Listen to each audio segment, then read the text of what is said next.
चोई साहब, welcome to the show. मुझे ये बताइए, ये जो कल पार्लियामेंट में हुआ शोर होगा और जिस तरीके से स्पीकर नेशनल असम्बली जो है वो बिल मंजूर कर रहे थे यस और नो कह के, और किसी भी गिनती के बगैर, मैंने तो ये अपनी जो सहाफ़ती ज़िंदगी है फर्स्ट टाइम देखा कि वो कह रहे थे यस और नो, फिर कह रहे थे कि जी ऐसा ही ये हो गया, बिल मंजूर हो गया।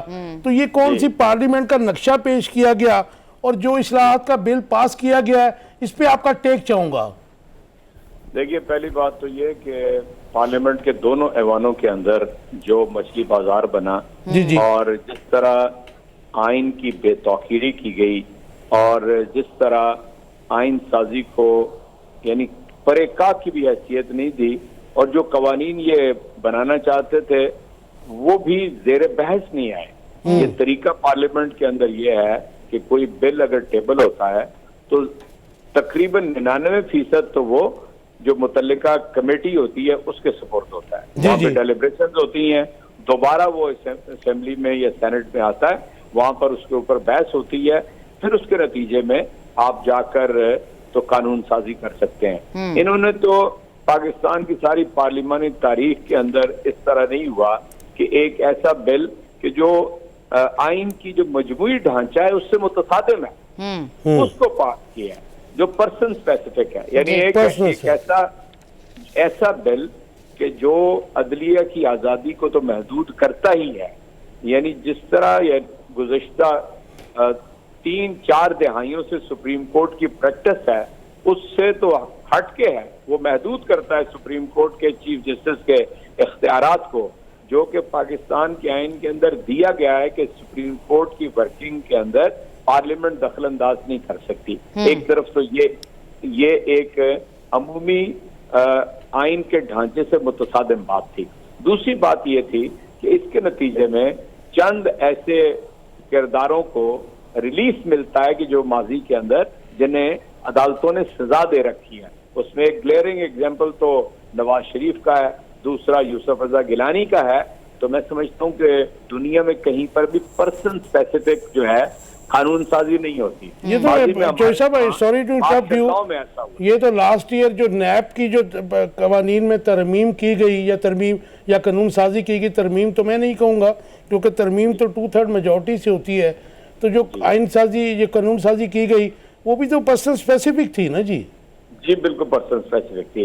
अब अगला पॉइंट जो है ना वो इससे भी ज्यादा तकलीफ दे है। वो क्या है, इलेक्शन जो होते हैं इसके लिए जो बजट दरकार होता है उसके लिए अलग से यानी पार्लियामेंट के जरिए या कौमी असम्बली हो या सेनेट हो उसके लिए जरूरत नहीं होती कि एक अलग से आप बिल पेश करें। वो वैसे ही आर्टिकल 81A और D के एतबार से वो ओवर एंड अबव है। जिस तरह सुप्रीम कोर्ट के जजेस की सैलरीज और उनके पर्क्स होते हैं ना, वो यानी पार्लियामेंट के से थ्रू होके नहीं जाते। वो बाइंडिंग है, फेडरल गवर्नमेंट पे बाइंडिंग है, वो अटॉर्नी कॉल देना है।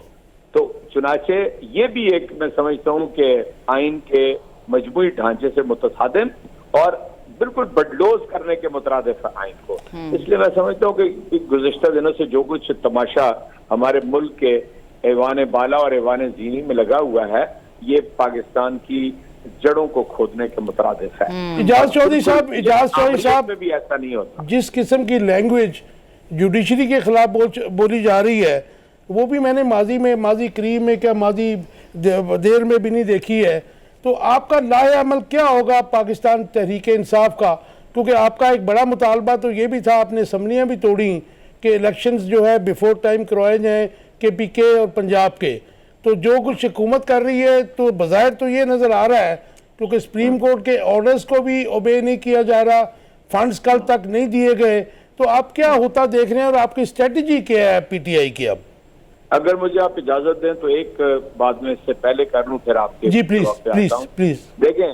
पहली बात तो ये कि इस मुल्क के अंदर यानी डबल ट्रिपल स्टैंडर्ड चल रहे हैं। इमरान खान ने एक तकरीर की जिसमें एक लोअर जुडिशरी के जज साहिबा के बारे में ये कहा कि हम आएंगे तो कानून के मुताबिक इसके ऊपर अमल दरामद करेंगे। उसे धमकी समझा गया और साबिक वजीर आजम ने उनकी कोर्ट के अंदर हाजिरी देकर वहां पे माजरत की और इस्लामाबाद हाई कोर्ट के अंदर माजरत की। कंटेम्प्ट ऑफ दूसरी कोर्ट तरफ को आप भी फेस देखें- करना पड़ा उन्हें। दूसरी तरफ आप देखें कि मरियम जजेस की तस्वीर उठाकर जलसों के अंदर उन्हें बुरा भला कह रही हैं, उनके डिस्ग्रेस कर रही हैं, उनकी बेइज्जती कर रही हैं।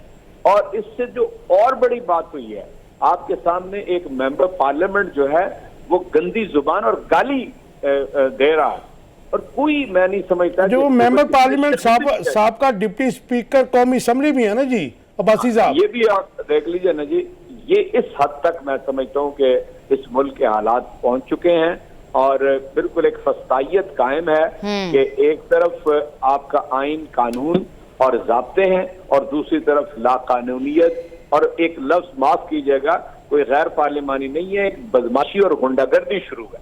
और जिनकी इमारतें शुरू है वो भी मैं समझता हूँ कि शर्मिंदा होंगे कि ये किस तरह के लोगों को वो हुकूमत का निजाम दे चुके हैं।